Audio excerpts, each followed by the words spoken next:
Okay, welcome. Hello. Welcome to everyone. Thank you for being here to help me study. All right, this is session number 176 of Kevin Reed's A Course in Miracles. All right, and welcome to my friend Jesus, Laughing Jesus. Jesus laughing. I was drawn to that picture several years ago. I just like it. I like to think of him that way. Okay.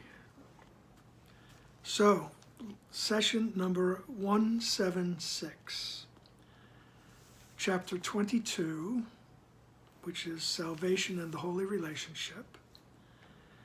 And today we are focusing on Section 4, all right, Roman numeral 4, IV, for all my nurse friends out there. All right, Roman numeral 4, the branching of the road, on page 477 in the text. All right, it should be a short one, but you never know once the push to talk button has been pushed. Okay, the branching of the road. When you come to the place where the branch in the road is quite apparent, you cannot go ahead. You must go either one way or the other. For now, if you go straight ahead, the way you went before you reach the branch, you'll go nowhere. The whole purpose of coming this far was to decide which branch you will take now. The way you came no longer matters. It can no longer serve. No one who reaches this far can make the wrong decision, although he can delay. There is no part of the journey that seems more hopeless and futile than standing where the road branches and not deciding on which way to go. All right. During this little section here, Jesus will be encouraging us not to, don't give up. All right. So sometimes you get to a point where it's that decision point. Which way do I go? Which way do I go? All right. It's the choice point. Right? Do I want to choose the oneness and seeing the world through the eyes of forgiveness and peace, right? And all those words that go with it, the kindness, the compassion, or do I want to see the world through the eyes of chaos and conflict and separation? Everybody's separate. Right? Everybody's separate and I have to judge. Right? So we have many choice points in our life. I mean, all day long. We don't even realize it. We go through this. But once we do, we realize we have a choice to make. Okay. I believe that that's what he means by those who have come this far. You know, those who realize that you have a mind, you can see the world differently, or at least you know that this is not all that is. This is not everything that is, this world of form. All right? You've come a long way just recognizing that. There must be a better way. All right? A wonderful place to go. That's the choice point, standing at the crossroads. All right? I love the idea of crossroads in the blues tradition, the blues music tradition of the United States. There was always a certain mystical charm to it. Right? The crossroads. It's mentioned in a lot of blues traditions, okay? And for good reason. It's the choice point. Which way do I want to go? Because he says, because now if you go straight ahead, the way you went before you reached it, you go nowhere. Right? The whole purpose of coming this far was to decide which branch you will take now. So that's the whole purpose of our lives, is to get to the point where we realize we have a choice. Okay? No one who reaches this far can make the wrong decision. Okay? Because no one who reaches this far, because you've already realized you have a mind. And you can see, you can choose how to see. All right, so I think Jesus is writing on two levels here. The everyday experience, where we have many choices to make, and each one can be made with the right mind. Okay? Or metaphysically, the ultimate choice of, do I want the ego? All right, do I want to deny the ego and pick up on the message of the Holy Spirit and Jesus? And he says, the way you came no longer matters. Doesn't matter how you got here. Here you are. Doesn't matter. The past doesn't matter. All right? It can no longer serve you. All right? You can't make the wrong decision, although you can delay. Ultimately, you will realize that you have made the right decision already. All right, but that's another metaphysical statement. All right. It reminds me of Helen asking Jesus, because Helen was an educator. She asked Jesus, well, is there going to be a test? Is there going to be a test after this? And Jesus said, don't worry about the test, you've already passed. All right, which is quite the metaphysical statement. All right, you're already home with God, dreaming of exile. We'll cut to the answer. Okay. So you've come to this point. He says you can delay, all right, which is what we do in our everyday experiences. We delay our realization of who we really are, right, by the choices we make in our daily lives. All right? Even, you watch current events, you listen to news, oh my goodness. You walk down the street, you belong to a group, any group, let me tell you, there are certain times when, you're going to start criticizing some member of the group for some reason. These are all the choices we're making during the day. All right? We're going to be projecting guilt onto someone, all right? And you don't even recognize it at the time. And that's delay. We're delaying. Okay? Even in your Course in Miracles group. All right? I remember Dr. Wapnick talking about Course in Miracles groups. And he said, well, he says, nowhere in the book does it say that you have to have a group, because the Course never talks about do this, do that, except for choices in the mind. All right? He says nothing good or bad about groups. He says groups can be good to help each other study. He says, but you notice, he says, the group is really good for noticing when you're projecting guilt onto each other. No matter if you verbalize it or not, group starts at 9 a.m. Oh, I can't stand her. She always comes in at 10 minutes after 9, right?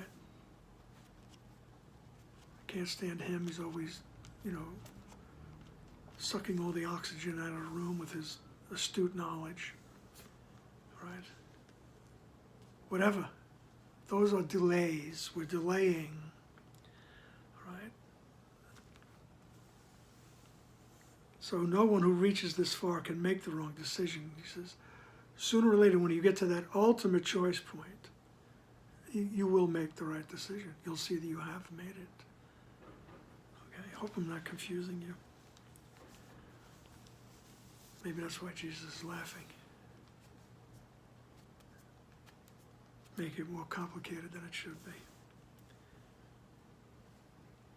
All right? And there is no part of the journey that seems more hopeless and futile than standing where the road branches and not deciding on which way to go. All right.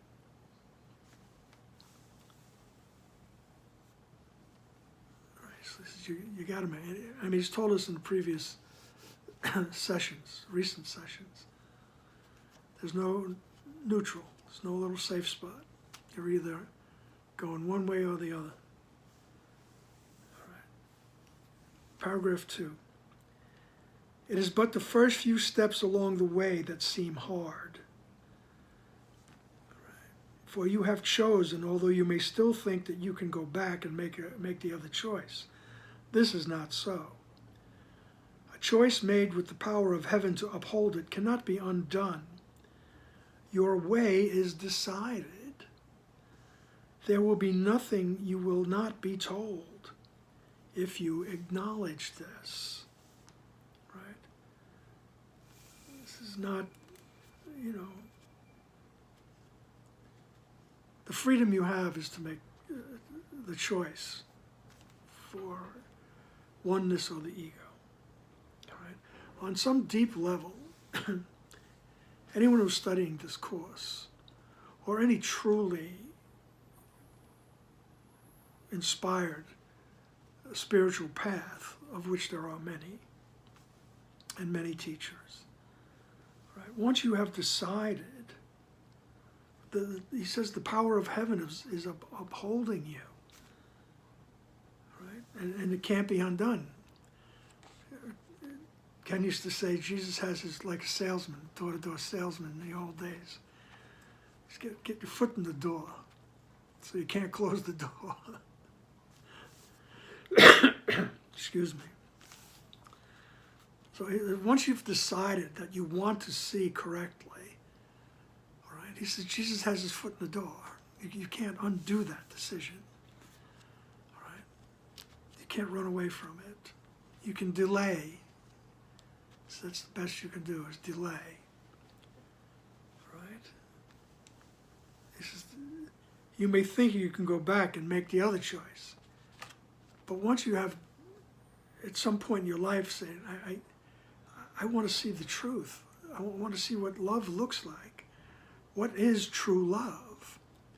What is kindness? What is compassion? I want to see it.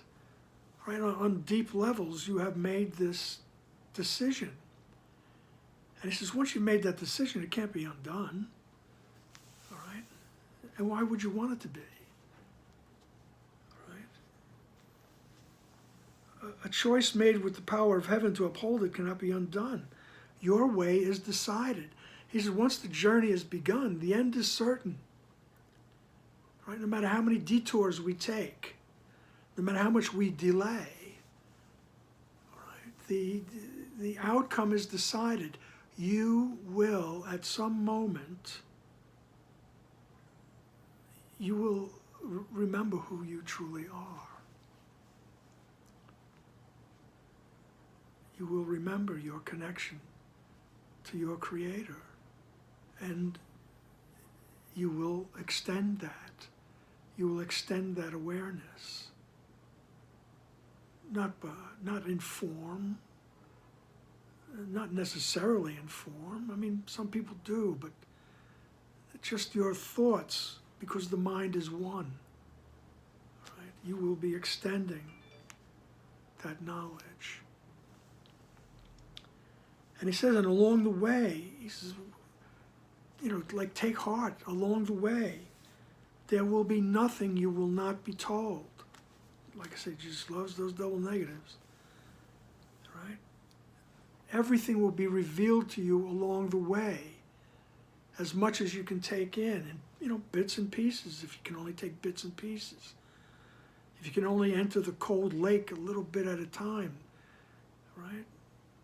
You go to the ocean and the water's cold. You can only go in a little bit, if you're like me anyway.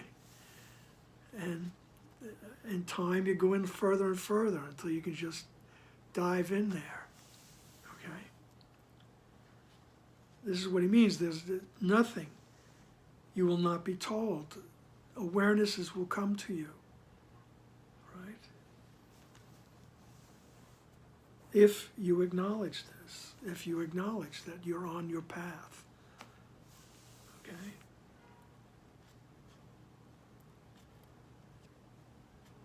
I always have a smart-ass saying about swimming in the ocean. I used to live near the ocean for a couple of years, and on Long Island. And I always say I don't go in the ocean far enough to become part of the food chain. Jesus thinks that's funny. Okay. Paragraph 3. And so you and your brother stand here in this holy place, before the veil of sin that hangs between you and the face of Christ. Let it be lifted. Raise it together with your brother, for it is but a veil that stands between you. Either you or your brother alone will see it as a solid block, nor realize how thin the drapery that separates you now. Yet it is almost over in your awareness, and peace has reached you even here, before the veil. Think what will happen after. The love of Christ will light your face and shine from it into a darkened world that needs the light. And from this holy place, he will return with you, not leaving it nor you. You will become his messenger, returning him unto himself. Okay? And he's talking about this process of forgiveness, all right? The process of I'm willing to see correctly. I'm willing to see past the judgments. I'm willing to take them back and offer them up. Help me to see correctly. I'm willing to see my brother correctly. And he says, so you and your brother stand here in this holy place, before that veil of separation and the projection of guilt. Right? He says that veil that stands between you and the face of Christ, the symbol of innocence. Right? There's a little veil that stands between you and the awareness of innocence. Let it be lifted! Exclamation point. All right. Raise it together with your brother. All right. That's the process of forgiveness. And remember, the other person doesn't have to engage in studying A Course in Miracles or anything. Right. It's just that we are willing to see the other correctly. So that's lifting the veil with my brother, all right? They don't have to be in on it, so to speak, all right? Because he says either you or your brother alone, by yourselves, you will see this little veil as a solid block, like this gigantic wall that you can't get past. And you won't realize how thin the drapery that separates you now. Right? You won't realize just how thin that veil is that separates you from the awareness of the other. Separates you, me, everyone from the awareness of the innocence in which we exist.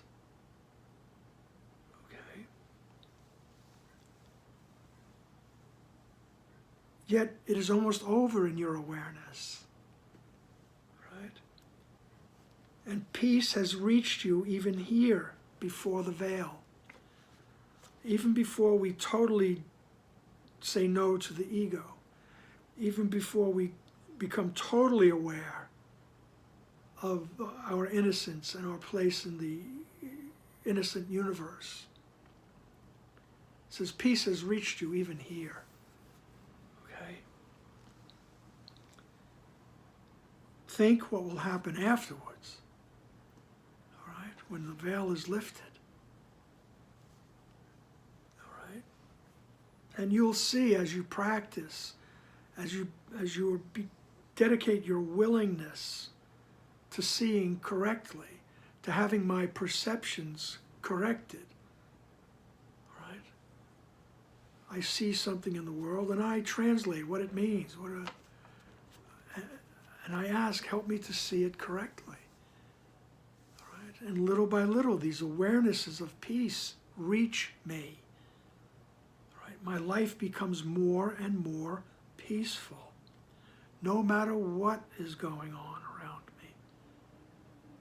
Right? And in this current day, there's a lot going on, okay, that speaks of anything but peace.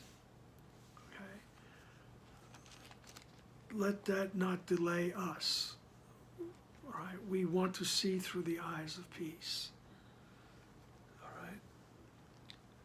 So he says, even in the spot where you are now, peace has reached you. Right? And he says, think about what it will be like once the veil is lifted, once we are totally rid of the ego. And the face of Christ, the innocence, is shining through. He says, the love of Christ, in paragraph 3, sentence 7, the love of Christ will light your face. Right? And it will shine into a darkened world that needs the light. And from this holy place, he will return with you. Right? From this holy place in the mind, right? The Christ will return with you. The innocence will return with you. Right? Not leaving it. Right? It will not leave us. Not leaving it or you. Right? You will become his messenger, returning him unto himself. Right? You will become the messenger of peace. You will become the messenger of innocence. Right? Returning the Christ unto himself. Paragraph 4. Think of the loveliness that you will see who walk with him. Think of the loveliness that you will see who walk with him. And think how beautiful will you and your brother look to the other. How happy will you be to be together after such a long and lonely journey where you walked alone. The gates of heaven open now for you. Will you now open to the sorrowful? And none who looks upon the Christ in you, but will rejoice. How beautiful the sight you saw beyond the veil, which you will bring to light the tired eyes of those as weary now as once you were. How thankful will they be to see you come among them, offering Christ's forgiveness to dispel their faith in sin. Right. These are wonderful paragraphs. They're just so beautiful. And they're not exaggerations. This is not exaggeration. All right? And you can notice your ego telling you, oh, he can't be talking about me. And yet, he is. All right? Once you dedicate yourself to seeing the innocence, you are walking with Jesus. You're walking with the Christ. Right? You are representing. You are that. Okay? And he says, think of the loveliness you'll see who walk with him. And think how beautiful will you and your brother look to each other. This entire world will be a beautiful sight. No matter what's going on, you will understand. All right. How happy you will be together after such a long and lonely journey where you walked alone. You will be happy, all right, because you had walked alone for so long. I always think of those movies where children are separated from their parents and both are just so terrified, and then they come together and they see each other and they're just so happy. They're just so happy. All right. And that's what the feeling that he's describing, even beyond that. Because the journey was so lonely. He says, the gates of heaven open now for you. Right. Will you now open to the sorrowful? So the gates of heaven are open for you. Open them, open yourself to the sorrowful. Right? The people who still think they're separated from God and are therefore uncertain, lonely, and in constant fear. Right? You will be able to open yourself to them. Right? And if you need to do something, you'll know what to do. And you don't necessarily have to do anything. It's the minds that connect. But if you need to do something, you'll be guided. If you need to say something, you'll be given the words. Guaranteed. Okay. All right, the gates of heaven open now for you. Will you now open to the sorrowful? And none who looks upon the Christ in you but will rejoice. All right? The people who are drawn to you will rejoice. They don't know. You'll see in the beginning. They don't even know why. They just enjoy being with you. All right?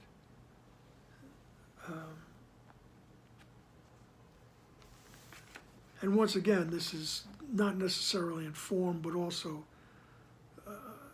in content. You know, the minds, the seeming separate minds, will rejoice with your return to innocence. Okay.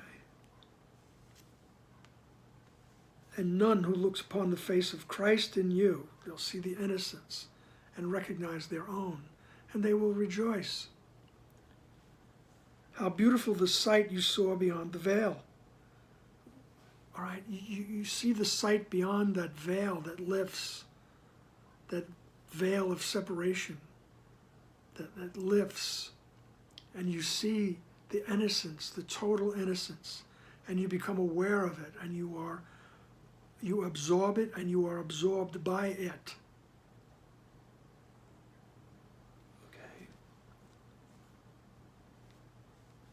And none who looks upon this innocence, the Christ in you, but will rejoice. How beautiful the sight you saw beyond the veil, which you will bring to light the tired eyes of those as weary now as once you were. How thankful will they be to see you come among them, offering Christ's forgiveness to dispel their faith in sin. Okay. Very poetically, talking about the profound change and the awarenesses. All right. They will be thankful to see you come among them. offering Christ's forgiveness, letting them know you never separated from God. Right? And once again, it's the content in the mind.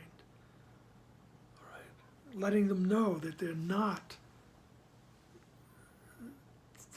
sinners. They're not separated from God.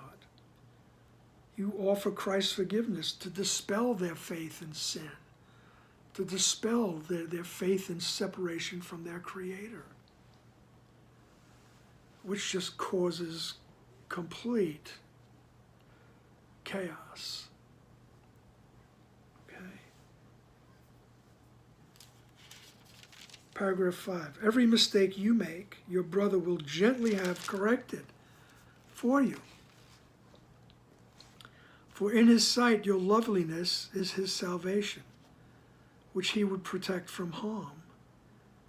And you will be your brother's strong protector from everything that seems to rise between you both.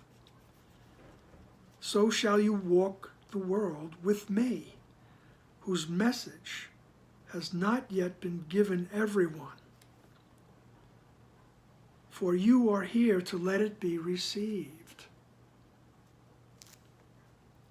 God's offer still is open, yet it waits acceptance. From you who have accepted it, is it received. Into your hand, joined with your brothers, is safely given. It is safely given. For you who share it have become its willing guardian and protector.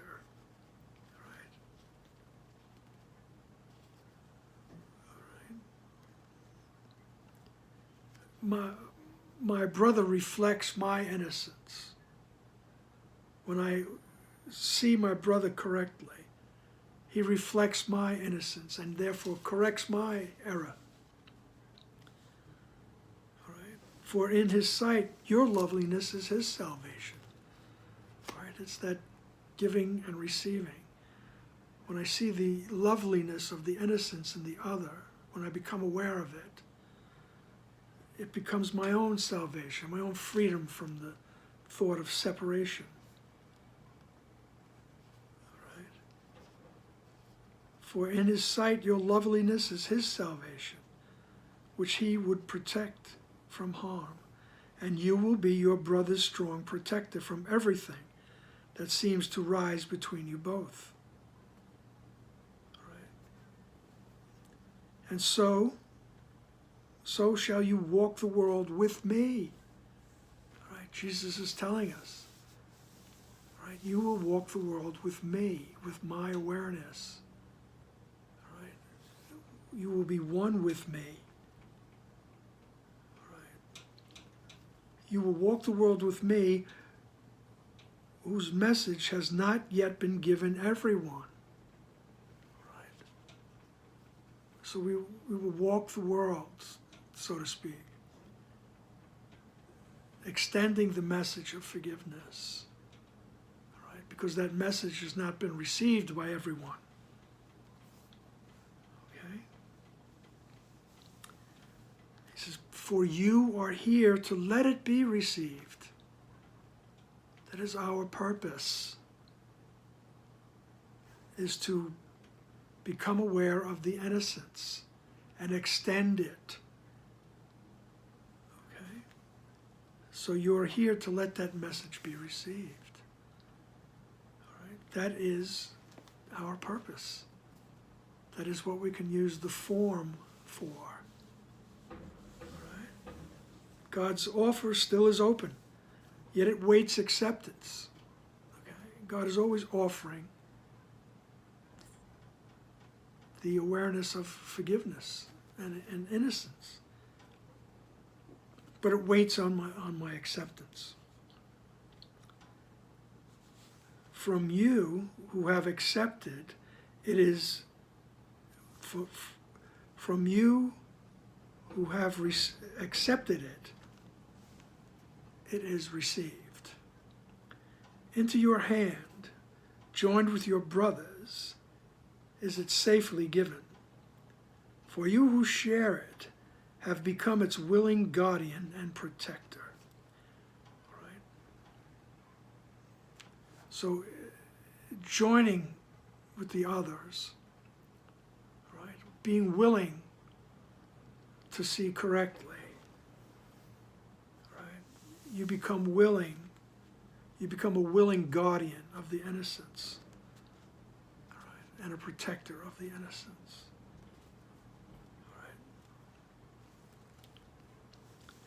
Paragraph 6. To all who share the love of God, the grace is given to the givers of what they have received. And so they learn that it is theirs forever. All barriers disappear before their coming, as every obstacle was finally surmounted that seemed to rise and block their way before.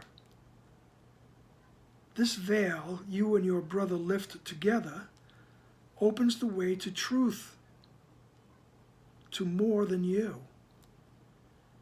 Those who would let illusions be lifted from their minds are this world's saviors, walking the world with their Redeemer and carrying his message of hope and freedom and release from suffering to anyone who needs a miracle to save him. It's who you are.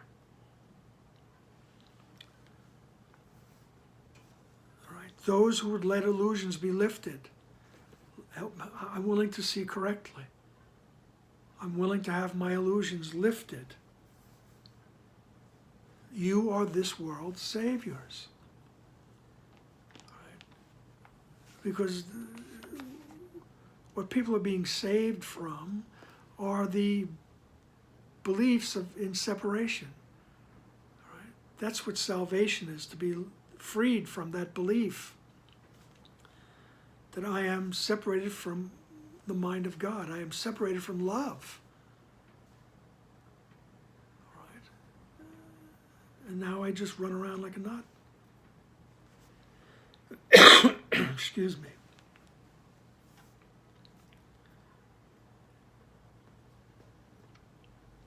So to all those who share the love of God, grace is given. Right? Grace is given to the givers of what they have received.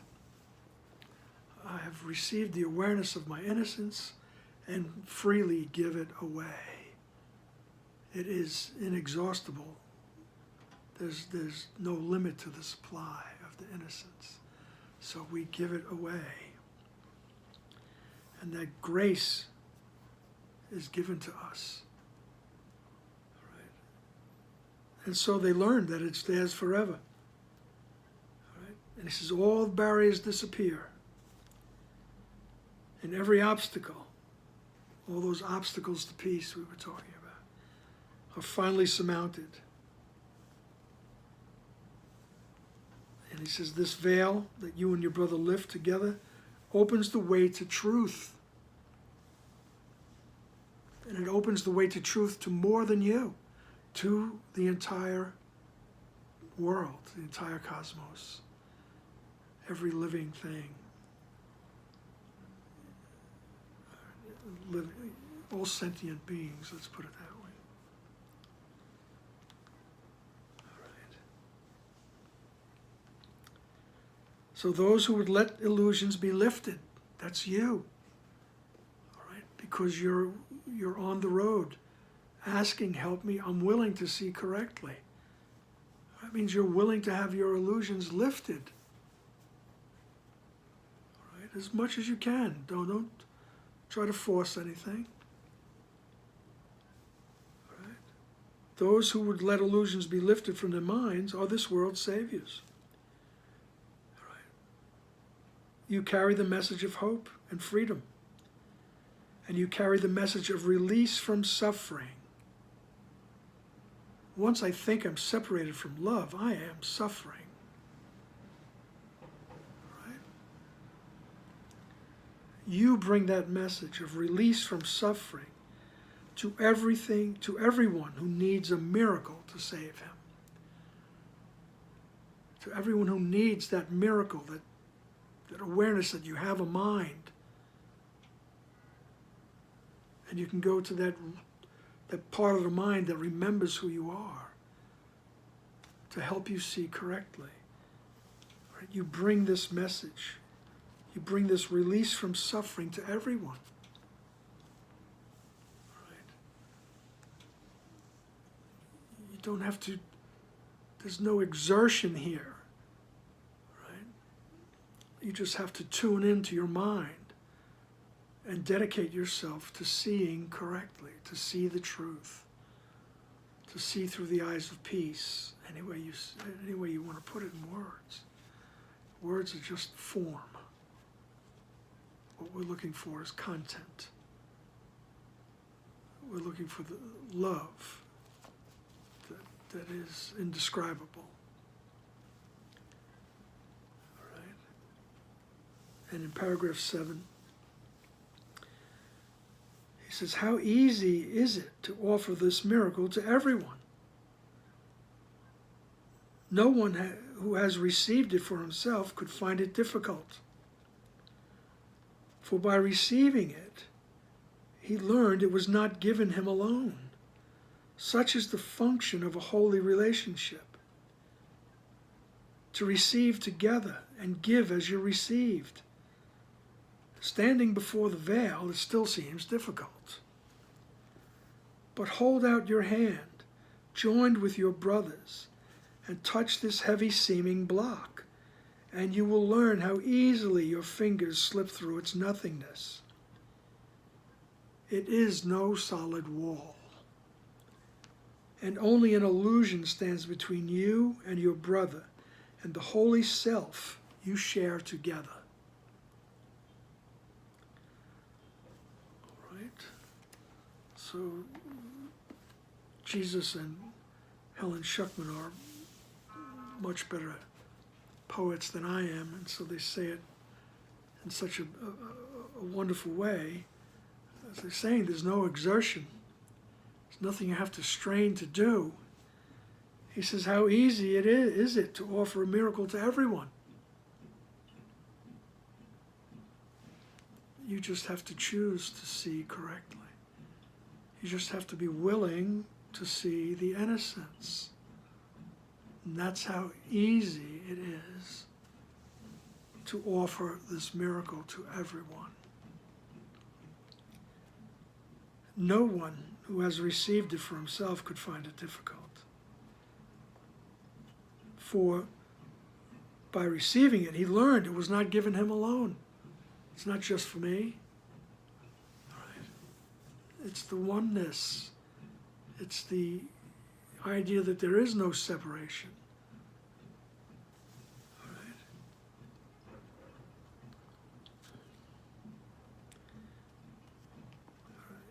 Such is the function of a holy relationship, to receive together and give as you have received. And that holy relationship now is that where once was a special love or special hate relationship, all right, the special love is where I'm really making a bargain to get what I need, I think I need, and the special hate is to project guilt, to find that guilty party, and now I know who the guilty party is. So the special relationships can be changed by saying, help me, I'm willing to see correctly. Right? Even if the partner whom I thought we were in love, all right, I would like to see them correctly. All right? I'm willing to see their innocence, because some days you don't feel like you love them, right? Because they used the wrong word, they didn't take the trash out, they left the cap off the toothpaste, whatever. Right? They took your money, and on and on and on. All right? Took all my money and wrecked my new car. Now she's with my good time buddies drinking in some crosstown bar. Right? There goes their special love relationship. All right? But when we're willing to see correctly, all right, I'm willing to see past the projections of guilt, and I'm willing to see the innocence, all right, that turns into the holy relationship, and the function of the holy relationship is to show us that we're all innocent, all right, and giving and receiving are simultaneous. And he says sometimes standing before the veil, all right, here where we are, sometimes it's difficult, all right, but he says don't give up on it, all right. Don't give up. All right. Musical things are coming up now. Kate Bush. You still have friends. Don't give up. You still have friends. All right, with Peter Gabriel. All right. Standing before the veil, it seems difficult, but hold out your hand, joined with your brothers, and touch this heavy-seeming block. Right, so we look at what we think is the problem, and we ask, help me to see it correctly. That's reaching out and touching the block, okay? And you'll learn how easily your fingertips slip through its nothingness, right? If I'm willing to see that block correctly,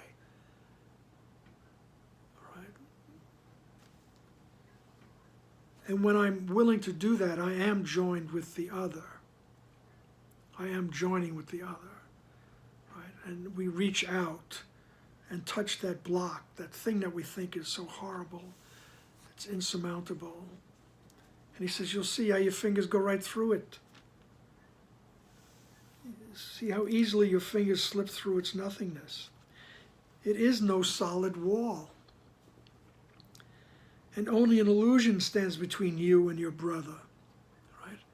Only an illusion of separation, an illusion of guilt stand between you and the other, you and your brother, right? So only an illusion stands between you and your brother and the holy self, that true self that you share together. There is no separation. So it's only this silly illusion, right? This vaporous illusion is standing between you and that true self, right?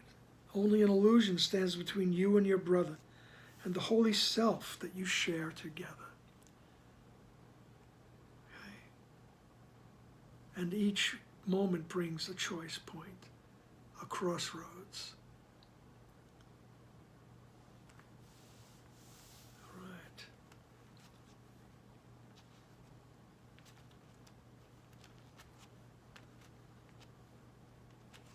Alrighty then. Thanks for the opportunity, and I will speak to you in the next session. Until then, blessings. Okay, bye now.